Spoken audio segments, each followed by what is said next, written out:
Okay, so we are a week into the studio build down here. I'm currently sitting in what will be the control room. So I figured this might be a good time to do another Tuesday Q&A. So I reached out to you guys on Instagram, had you send in questions, and we got a lot of studio and recording questions. So that's what we're going to answer today.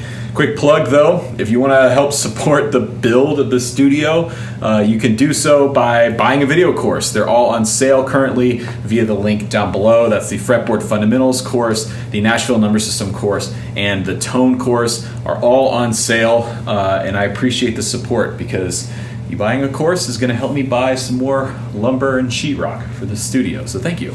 So the first question that came in is, why are you building a new studio? Okay, so the reality is I've wanted my own studio space for a really, really long time. Ever since I started working at Rick Beato's studio years ago and started doing sessions, I realized that one day I was going to want to become more of a producer and writer than being just a guitar player. To make a living in music and music production and writing today, you have to be able to wear multiple hats. You have your primary instrument or your skill set, and then on top of that, you need to know how to do things like engineer and produce and edit and do other types of production and creative work like a YouTube channel in order to make a living. So that's the practical side of it. I want a space to be able to produce and work with bands, work with artists, and have a space that's mine, not have to rent out other studio spaces to work on those projects. The other part of it is when you have your own space that you work in and day out, you really learn that space. You learn its strengths and you learn its weaknesses, and you can use that space and those strengths to your advantage. If you're going in and out of different studios all the time and working with different people, different engineers, and different assistants, it's just not as cohesive as having your own space with your own crew of people to work with consistently. In fact, Jimmy, our studio builder, ran his own studio here in Atlanta called King Mattress for years, and you'd say that's true, right? True. Yeah, why did you build King Mat?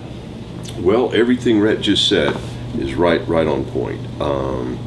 I too was a working guitar player, and one of my very dear friends and great engineer mentors, if you will, Donald Jones, one day called me up and said he found the perfect space for us to put a room in. And so I had been building studios for a number of years at that point, so that was the first room I designed.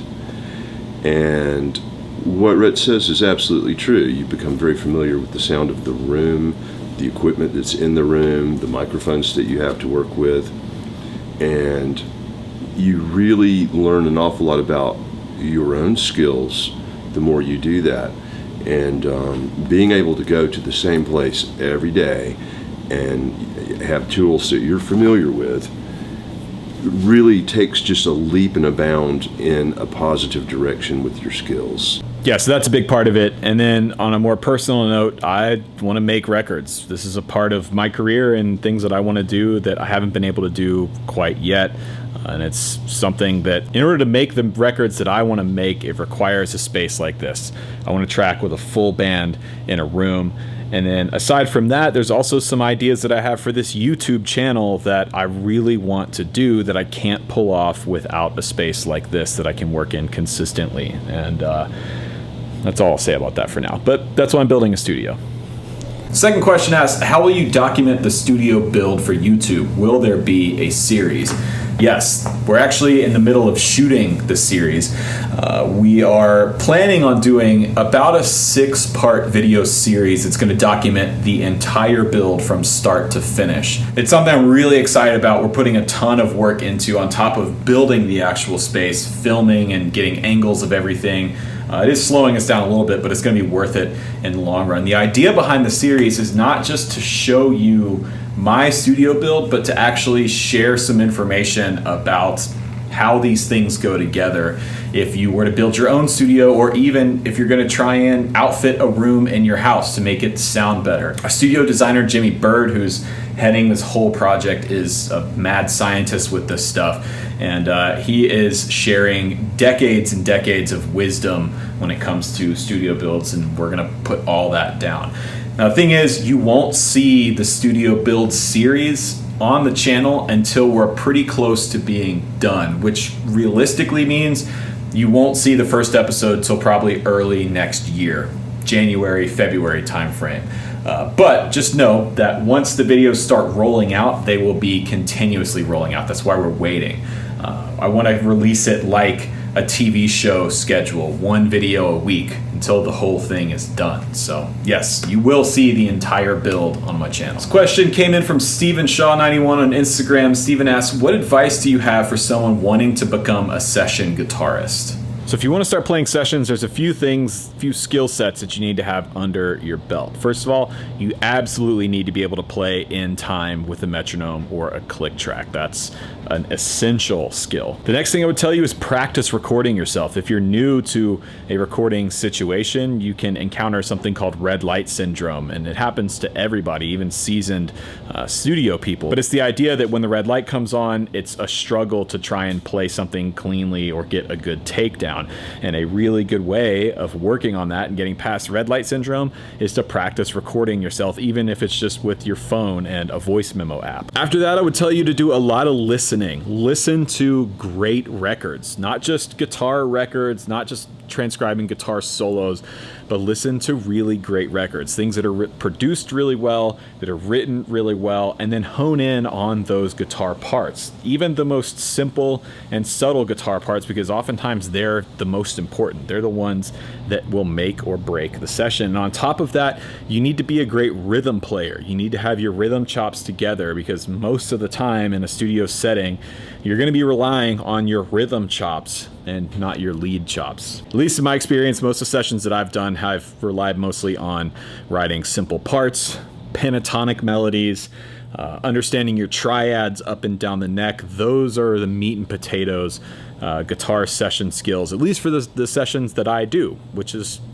not typical of every type of session out there. But no matter what type of music you might be playing, if you can play in time, you can get a takedown within 1 or 2 tries, and you can write interesting, unique parts that fit the songs with the tones that fit the song, you'll be golden. The Jeff Harris asks, why do you and other YouTube creators change video titles and thumbnails after you post them? It's simple. Sometimes you make a video and people don't click on it. And when people don't click on it to watch it, then YouTube doesn't push it as hard. The algorithm doesn't push it as hard. For better or for worse, running a YouTube channel is basically like a marketing gig. You are trying to make something that people will click on and engage with and watch. And a huge part of that is titles and thumbnails. So myself and a lot of the other YouTube creators that you probably follow pay attention. When a new video goes up and it's not performing very well, one of the first things we will attempt to do is change the title and change the thumbnail. And the reality is it works. A lot of the time it will turn a video around. In fact, I've had now some of my biggest videos on my channel started off as complete flops. People just weren't watching them, and we changed the title sometimes 3 or 4 times, changed the thumbnail 3 or 4 times, and then the video takes off. Doesn't always work, but when it does, it's worth it. So that's why we do it. G Bergman 8 asks, what is the studio name gonna be? And we don't know yet. It's one of those things that'll happen when it happens, but I will say, we're going to be releasing a whole line of merch based off of the studio name and logo whenever we get it. And I'm actually thinking about starting a channel that is for the studio, a studio YouTube channel. And my idea with that will be to have some more technical, like in-depth recording and production videos, maybe some vlogs of what's happening in the studio. I don't know yet, but I think it'll be cool to have a channel dedicated to just whatever this studio ends up being. So whenever we have a name, it will be revealed in good time, but we don't have one yet. Jason on Instagram asks, how did you create the mindset to start a channel, let alone build a new studio? That's a really good question. It took me a long time to decide to start the YouTube channel, years in fact. And I actually started one and then quit back in 2014, 2015. So it wasn't an easy decision, but it was a decision that I took a lot of time thinking about. And once I decided that that's what I wanted to do, I just started doing it. You start making videos, you start posting videos, you start coming up with ideas. And then there comes a point where you just decide, okay, this is what I'm doing now. I have this goal And in order to reach that goal, I need to do these things, and you just take it one step at a time. When I was in music school, pretty early on, I had a meeting with one of my teachers, and I was kind of freaking out. I didn't think I was going to be able to complete school. I was struggling in a lot of the classes. I wasn't doing that well. And it was Steve Rick, one of my teachers at AIM, that told me I was looking at it all wrong. I was sitting there staring at the top of the mountain, standing at the bottom, and wondering how I was ever going to get there. And what I should be doing is looking down and focusing on one step at a time.